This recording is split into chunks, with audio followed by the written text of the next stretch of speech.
Snowflake Bentley by Jacqueline Briggs Martin. Illustrated by Mary Azarian.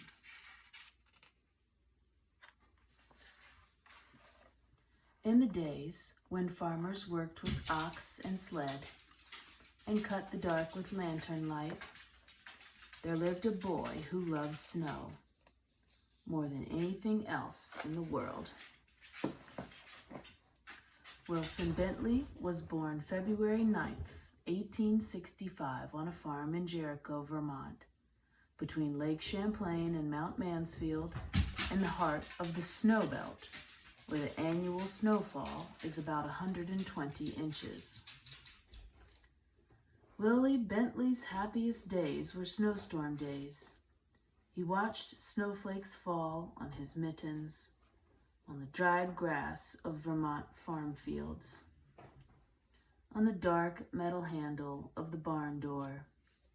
He said snow was as beautiful as butterflies or apple blossoms. He could net butterflies and show them to his older brother Charlie. He could pick apple blossoms to take them to his mother, but he could not share snowflakes because he could not save them. Willie's mother was his teacher until he was 14 years old. He attended school for only a few years.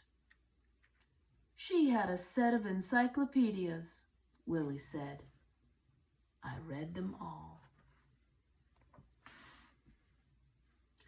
When his mother gave him an old microscope, he used it to look at flowers, raindrops, and blades of grass.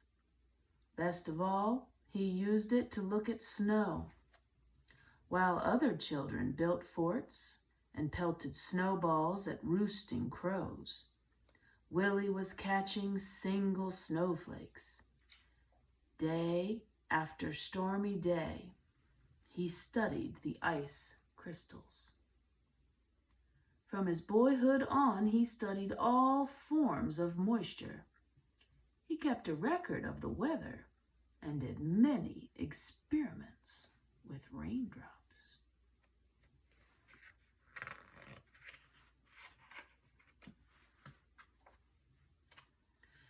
He learned that most crystals had 6 branches, though a few had 3. For each snowflake, the 6 branches were alike. I found that snowflakes were masterpieces of design, he said. No one design was ever repeated. When a snowflake melted, just that much beauty was gone, without leaving any record behind. Their intricate patterns were even more beautiful than he had imagined. He expected to find whole flakes that were the same, that were copies of each other, but he never did. Willie decided he must find a way to save snowflakes so others could see their wonderful designs. For 3 winters, he tried drawing snow crystals. They always melted before he could finish. Starting at age 15, he drew 100 snow crystals each winter for 3 winters. When he was 16, Willie read of a camera with its own microscope. If I had that camera, I could photograph snowflakes, he told his mother. Willie's mother knew he would not be happy until he could share what he had seen. Fussing with snow is just foolishness, his father said. Still, he loved his son. When Willie was 17, his parents spent their savings and bought the camera. The camera made images on large glass negatives Its microscope could magnify a tiny crystal from 64 to 3,600 times its actual size. It was taller than a newborn calf and cost as much as his father's herd of 10 cows. Willie was sure it was the best of all cameras. Willie's experiment, he used a very small lens opening, which let only a little light reach the negative. But he kept the lens open for several seconds, up to a minute and a half. Even so, his first pictures were failures, no better than shadows. Yet he would not quit. Mistake by mistake, snowflake by snowflake, Willie worked through every storm. Winter ended, the snow melted, and he had no good pictures. He waited for another season of snow. One day, in the second winter, he tried a new experiment, and it worked. Willie had figured out how to photograph snowflakes. Now everyone can see the great beauty in a tiny crystal, he said. He learned, too, that he could make the snow crystals show up more clearly by using a sharp knife to cut away all the dark parts of the negative around the crystals. This etching meant extra hours of work each photograph, but Willie didn't mind. But in those days, no one cared. Neighbors laughed at the idea of photographing snow. Snow in Vermont is as common as dirt, they said. We don't need pictures. Willie said the photographs would be his gift to the world. While other farmers sat by the fire or rode to town with horse and sleigh, Willie studied snowstorms. He stood at the shed door and held out a black tray to catch the flakes. He learned that each snowflake begins as a speck, much too tiny to be seen. Little bits, molecules of water, attached to the speck to form its branches. As the crystal grows, the branches come together and trap small quantities of air. Many things affect the way these crystal branches grow. A little more cold, a bit less wind, or a bit more moisture will mean different shaped branches. Willie said that was why, in all his pictures, he never found two snowflakes alike. When he found only jumbled, broken crystals, he brushed the tray clean with a turkey feather and held it out again. He waited hours for just the right crystal and didn't notice the cold. If the shed were warm, the snow would melt. If he breathed on the black tray, the snow would melt. If he twitched a muscle as he held the snow crystal on the long wooden pick, the snowflake would break. He had to work fast, or the snowflake would evaporate before he could slide it into place and take its picture. Some winters, he was able to make only a few dozen good pictures. Some winters, he made hundreds. The best snowstorm of his life occurred on Valentine's Day in 1928. He made over 100 photographs during the 2-day storm. He called the storm a gift from King Winter. Willie's nieces and nephews lived on one side of the farmhouse that Willie shared with his brother Charlie. Willie often played the piano as they sang and shared stories and games with them. Willie so loved the beauty of nature, he took pictures in all seasons. In the summer, his nieces and nephews rubbed coat hangers with sticky pitch from spruce trees.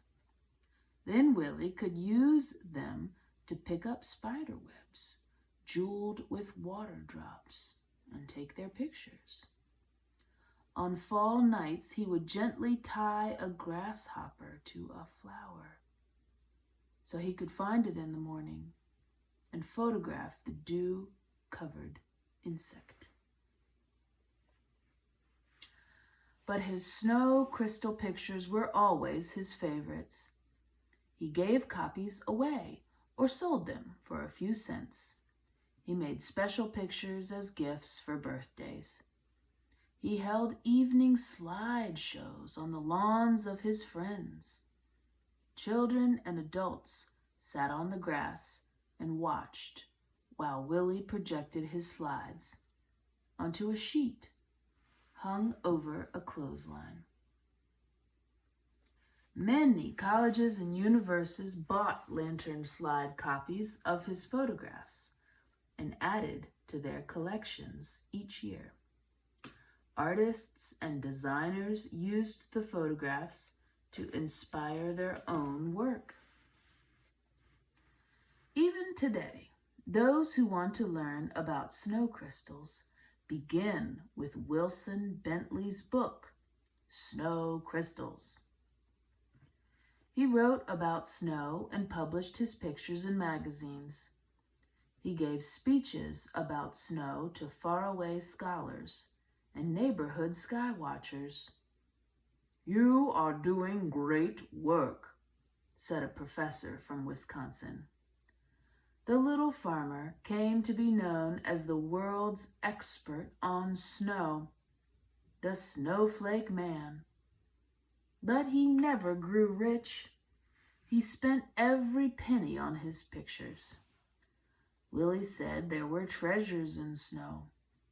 "I can't afford to miss a single snowstorm," he told a friend. "I never know when I will find some wonderful prize." Other scientists raised money so Willie could gather his best photographs in a book. When he was 66 years old, Willie's book, His Gift to the World, was published. Still, he was not ready to quit. By 1926, he had spent $15,000 on his work and received $4,000 from the sale of photographs and slides. Less than a month after turning the first page on his book, Willie walked 6 miles home in a blizzard to make more pictures. He became ill with pneumonia after that walk and died 2 weeks later.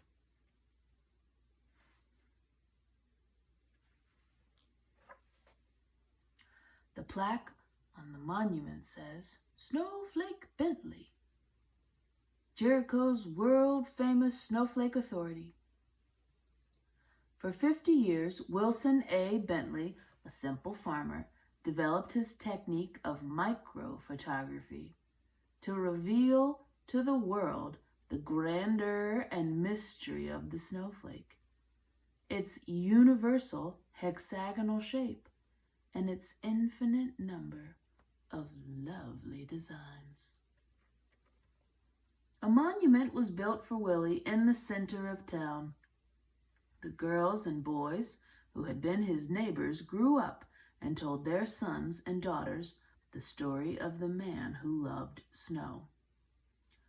40 years after Wilson Bentley's death, children in his village worked to set up a museum in honor of the farmer scientist. And his book has taken the delicate snow crystals that once blew across Vermont, past mountains, over the earth.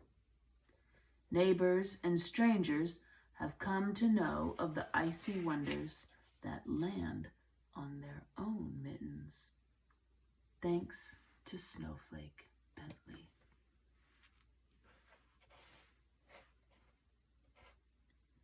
The average dairy farmer gets up at dawn because he has to go to work in the cow yard.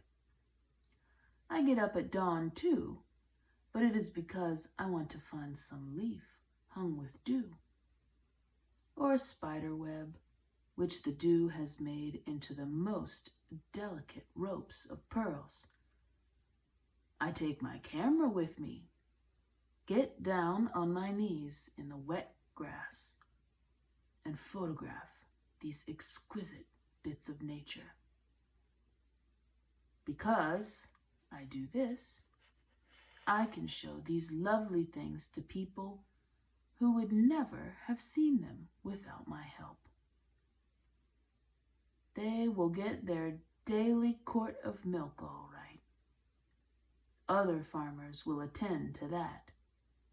But I think I am giving them something which is just as important.